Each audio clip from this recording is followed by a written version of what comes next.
안녕하세요. 여러분, 혹시 우리가 살아가는 평범한 일상 뒤에 숨겨진 충격적인 진실이 있다는 걸 상상해 보신 적 있나요?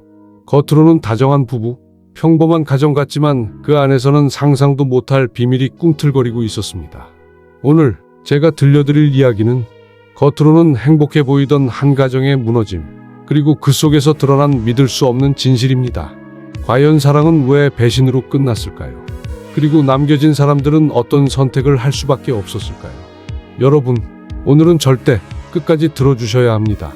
한 여인의 삶을 송두리째 흔들어버린 막장보다 더 막장 같은 현실 이야기를 지금 시작합니다.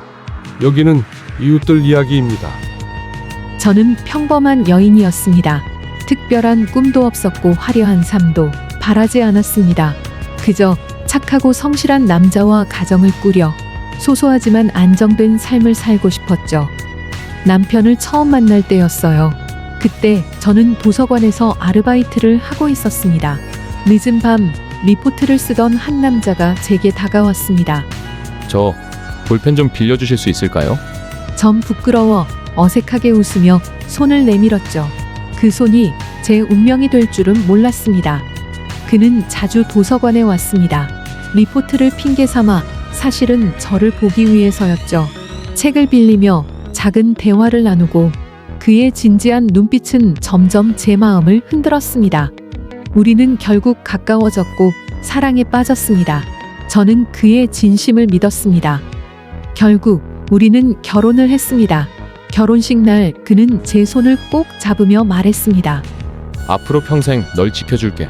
그때는 그 말이 제 인생의 가장 큰 선물이라고 믿었습니다. 너무나도 행복했습니다. 결혼 후 우리는 두 아이를 낳았습니다. 남편은 자상하고 성실했고 부족하지만 늘 노력했습니다. 저는 그 모습에 의지하며 살아갔죠. 아이들이 울면 밤새 번갈아가며 달래고 남편은 피곤한 몸으로도 아이를 안아주곤 했습니다. 그런 모습에 저는 감동했습니다. 아, 내가 정말 좋은 사람을 만났구나. 그렇게 믿고 하루하루 행복을 쌓아갔습니다. 결혼 10주년이 되던 날이 떠오릅니다. 남편은 작은 꽃다발을 내밀며 말했습니다. 10년 동안 함께해줘서 고마워. 사랑해. 앞으로도 너와 아이들이 내 전부야. 그 말에 저는 눈물이 났습니다. 그때는 진심이라고 믿었으니까요. 그 말이 훗날 얼마나 큰 배신이 될지 그때는 알 수 없었습니다. 아이들이 어린 시절의 추억도 많습니다. 큰아이가 2살 때 갑자기 고열로 밤새 앓던 날, 저는 겁이 나서 어쩔 줄 몰랐습니다. 그때 남편은 제 손을 꼭 잡으며 말했죠. 괜찮아. 우리가 지켜야 할 건 이 아이야. 우리 둘은 이 아이 때문에라도 절대 흔들리면 안 돼. 그때 저는 그의 말에 기대어 울었습니다. 그 순간만큼은 우리가 하나라고 믿었습니다. 하지만 행복은 오래가지 않았습니다. 시간이 흐르며 남편은 달라지기 시작했습니다. 늦은 귀가, 자주 바뀌는 약속, 몰래 받는 전화. 처음엔 그냥 일이 바쁜 줄 알았습니다. 저는 그를 믿었으니까요. 그러나 마음속에 불안이 커져갔습니다. 남편의 눈빛은 점점 식어갔고 우리 대화는 줄어들었고 가족보다 어딘가 다른 곳에 더 마음이 있는 듯했습니다. 그러던 어느 날이었습니다. 저는 우연히 남편의 가방에서 서류 봉투 하나를 발견했습니다. 그 안에는 낯선 아파트 등기증과 사진 속에는 남편, 낯선 여자 그리고 어린아이. 순간 제 심장은 멎는 것 같았습니다. 손이 떨리고 숨이 막혔습니다. 눈을 의심했습니다. 하지만 사진은 너무도 선명했습니다. 남편이 다른 여자와 아이와 함께 웃고 있었습니다. 저는 숨을 고르며 사진을 다시 바라봤습니다. 분명히 그 아이는 남편과 너무도 닮아 있었습니다. 아니, 부정할 수가 없었습니다. 그 눈매, 웃는 모습까지 제 아이들이 아기였을 때와 똑같았습니다. 그 순간 제 머릿속은 새하얘졌습니다. 이게 뭐지? 내가 뭘 본 거지? 설마? 저는 부정하고 싶었습니다. 그냥 오해라고, 단순한 실수라고, 그 여자와의 관계는 단순한 지인이라고. 하지만 사진은 너무도 친밀했고 그 미소는 제가 알던 남편의 그것이었습니다. 그날 밤 남편이 들어왔습니다. 저는 태연한 척 아무 일 없는 듯 식탁을 차려놓았습니다. 하지만 제 손은 떨리고 눈은 그를 똑바로 바라볼 수 없었습니다. 남편은 평소처럼 피곤한 얼굴로 앉았습니다. 저는 결국 봉투를 그의 앞에 내밀었습니다. 이게 뭐야? 순간 그의 얼굴이 굳었습니다. 그리고 말없이 봉투를 덮었습니다. 어디서 찾은 거야? 그의 목소리는 낮고 무겁게 가라앉아 있었습니다. 저는 눈물이 울컥 터져 나왔습니다. 당신 설마 나 모르게 또 다른 가정을 가진 거야? 이 사진 속 아이 당신 아이 맞지? 그 순간 남편의 침묵이 모든 답이었습니다. 저는 차라리 그가 아니라고 오해라고 울면서 변명하길 바랐습니다. 하지만 그는 아무 말도 하지 않았습니다. 그저 고개를 떨군 채 깊은 한숨만 내쉬었습니다. 그때 저는 알았습니다. 내가 믿어온 30년이 무너지고 있다는 걸. 며칠 동안 저는 밥도 먹지 못했습니다. 아이들이 눈치를 챘습니다. 엄마, 아빠랑 무슨 일이야? 순수한 아이들의 눈빛을 보며 저는 더 미칠 것 같았습니다. 어떻게 설명해야 할까요? 아빠가 다른 여자와 가정을 꾸리고 있다는 걸, 너희가 믿어온 아빠가 배신자라는 걸 말할 수도 숨길 수도 없었습니다. 저는 결국 남편을 불러 앉혔습니다. 당신 제발 사실대로 말해. 이 아이 당신 아이 맞아? 남편은 한참 동안 침묵했습니다. 그리고 고개를 끄덕였습니다. 그 순간 제 세계는 산산조각 났습니다. 눈물이 터져 나왔고 저는 주저앉아 버렸습니다. 언제부터였어? 얼마나 된 거야? 우린 뭐였어? 내가 믿어온 지난 세월은 뭐였냐고. 남편은 결국 입을 열었습니다. 그는 15년 전 출장 중 알게 된 여자가 있었다고 했습니다. 처음엔 단순한 만남이었다고. 하지만 시간이 지나면서 관계가 깊어졌고 결국 아이까지 생겼다고 그는 말했습니다. 미안하다. 하지만 나도 어쩔 수 없었어. 그 말에 저는 소리쳤습니다. 어쩔 수 없었다니? 그럼 나는? 우리 아이들은? 우린 도대체 뭐였냐고. 그날 밤 우리 집은 지옥이었습니다. 아이들이 울며 방에서 나왔고 저는 울부짖으며 남편을 밀쳐냈습니다. 남편은 침묵으로 일관했습니다. 아니, 오히려 그의 침묵이 더 큰 잔인함이었습니다. 며칠 후 저는 그 여자를 직접 찾아갔습니다. 저는 떨리는 손으로 그 아파트 초인종을 눌렀습니다. 문이 열렸고 낯선 여인이 저를 바라봤습니다. 그 순간 제 심장은 무너졌습니다. 그 여인 곁에는 사진 속 아이가 서 있었습니다. 아이의 얼굴은 제 아들과 너무도 닮아 있었습니다. 순간 눈물이 왈칵 쏟아졌습니다. 저는 소리쳤습니다. 당신 그 사람과 무슨 관계예요? 내 남편이잖아. 내 아이들의 아빠라고. 여자는 차갑게 대답했습니다. 이제 와서 와이프인 척 하지 마세요. 그 사람은 여기 우리 가족의 아빠예요. 순간 제 귀를 의심했습니다. 하지만 그녀의 태도는 너무도 당당했습니다.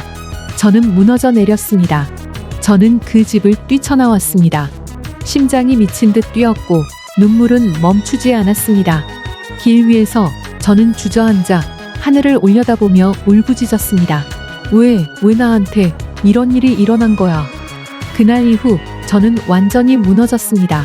잠을 잘 수도 없었고 밥 한 숟가락도 삼킬 수 없었습니다.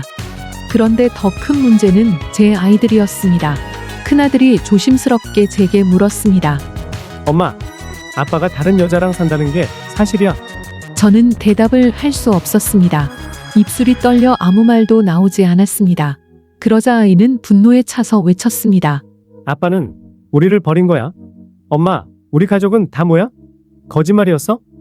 그날 밤 저는 아이들 앞에서 처음으로 무너져 울었습니다. 미안해. 엄마가 너희 아빠를 잘못 본 거야. 너희가 믿었던 아빠는 우리한테만 그런 아빠가 아니었어.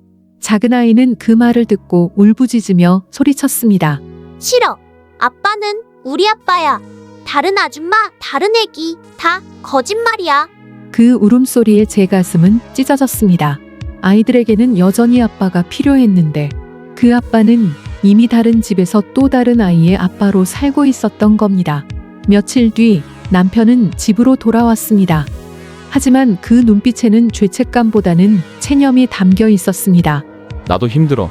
두 집 사이에서 나도 더는 버틸 수 없어. 그 말에 저는 분노했습니다. 힘들다고? 힘든 건 당신이 아니라 나야. 당신은 나를 속였고 우리 아이들의 인생을 망가뜨렸어. 그럼에도 불구하고 당신은 두 집 다 가질 수 있을 거라 생각했어? 남편은 결국 조용히 고개를 떨궜습니다. 이제 선택해야 할 것 같아. 더는 두 집 다 지킬 수 없어. 저는 이미 답을 알고 있었습니다. 그의 선택은 우리 가족이 아니라 그 여자와 아이였습니다. 그의 눈빛은 이미 그쪽을 향하고 있었으니까요. 그날 밤 저는 이혼을 결심했습니다. 이혼 절차는 쉽지 않았습니다. 30년 가까운 세월이 무너지는 순간이었고 법적으로도 정서적으로도 너무도 힘들었습니다. 재산 분할, 아이들의 양육권, 끝없는 싸움. 그 과정에서 남편은 차갑게 변했습니다. 우리 이제 남이야. 감정 섞지 말자. 그 말을 들었을 때 정말 이 사람은 제가 사랑했던 그 사람이 맞나 싶었습니다. 아이들은 점점 더 삐뚤어졌습니다. 큰아이는 술을 마시고 늦게 들어왔습니다. 작은아이는 학교에서 싸움이 잦아졌습니다. 엄마, 아빠가 우리 버렸잖아. 근데 왜 나만 착하게 살아야 해? 그 말에 저는 아무 대답도 못했습니다. 아이들의 상처는 제 상처보다 더 깊었습니다. 그러던 어느 날 작은아이가 제게 물었습니다. 엄마, 아빠랑 처음 만났을 때는 어땠어? 그때는 행복했어? 그 질문에 저는 가슴이 먹먹해졌습니다. 저는 아이들을 앉혀놓고 처음 남편을 만났던 그 도서관 이야기를 해주었습니다. 그때는 아빠가 정말 따뜻했단다. 엄마는 그 사람만 믿으면 세상 끝까지도 갈 수 있을 거라 생각했어. 너희가 태어나던 순간 아빠는 세상 누구보다 행복해했어. 아이들은 조용히 제 얘기를 들었습니다. 그리고 큰아이가 말했습니다. 그럼 아빠가 변한 거네. 우리가 잘못한 게 아니라 아빠가 변한 거야. 그 말에 저는 결국 눈물을 터뜨렸습니다. 시간이 흐르면서 저는 조금씩 현실을 받아들여야 했습니다. 남편은 결국 저와 아이들을 떠났습니다. 그는 다른 집에서 또 다른 삶을 살고 있습니다. 저는 처음엔 믿을 수 없었습니다. 우리가 함께한 세월은 다 뭐였나? 아이들과의 추억은, 사랑의 맹세는, 결혼식장에서 약속했던 그 말들은 다 뭐였나? 하지만 이제는 알게 되었습니다. 사람은 변할 수 있고 약속은 무너질 수 있으며 사랑은 배신으로 끝날 수도 있다는 걸. 이혼 서류에 도장을 찍던 순간 손이 떨렸습니다. 30년 가까운 세월이 그 한 장의 도장으로 끝났습니다. 그 순간 저는 무너져 내렸지만 동시에 해방된 기분이 들기도 했습니다. 이제 더는 속지 않아도 된다. 이제 더는 기다리지 않아도 된다. 아이들은 여전히 힘들어했지만 점차 받아들이기 시작했습니다. 큰아이는 제게 말했습니다. 엄마, 우리 셋이서라도 잘 살아보자. 아빠가 없다고 해서 우리가 끝난 건 아니잖아. 작은아이는 울먹이며 말했습니다. 엄마, 나도 아빠처럼 살지 않을 거야. 난 엄마 지켜줄 거야. 그 말에 저는 눈물이 터졌습니다. 그래, 아직은 끝난 게 아니구나. 우리 셋 다시 시작할 수 있구나. 하지만 가끔은 밤이 깊어질 때면 저는 여전히 그때를 떠올립니다. 처음 남편을 만났던 날, 결혼 10주년을 함께 축하하며 케이크를 불던 순간, 아이들이 처음으로 아빠 품에 안겨 잠들던 모습. 그 모든 게 지금은 찬란한 거짓말처럼 느껴집니다. 그러나 동시에 제 인생의 가장 소중한 시간이기도 했습니다. 저는 이제 이렇게 생각합니다. 남편은 나를 배신했지만 그와 함께한 세월 속에서 나는 아이들을 얻었고 내가 걸어온 길이 헛된 것은 아니라고. 여전히 나는 살아있고 아이들과 함께 다시 길을 걸을 수 있다고. 상처투성이지만 다시 살아갈 것입니다. 여러분, 오늘 사연 마음이 무겁지 않으셨나요? 사랑이 배신으로 끝나는 건 정말 끔찍한 일입니다. 하지만 그 안에서도 여전히 우리가 붙잡아야 할 건 희망입니다. 사랑은 변할 수 있고 사람은 떠날 수 있습니다.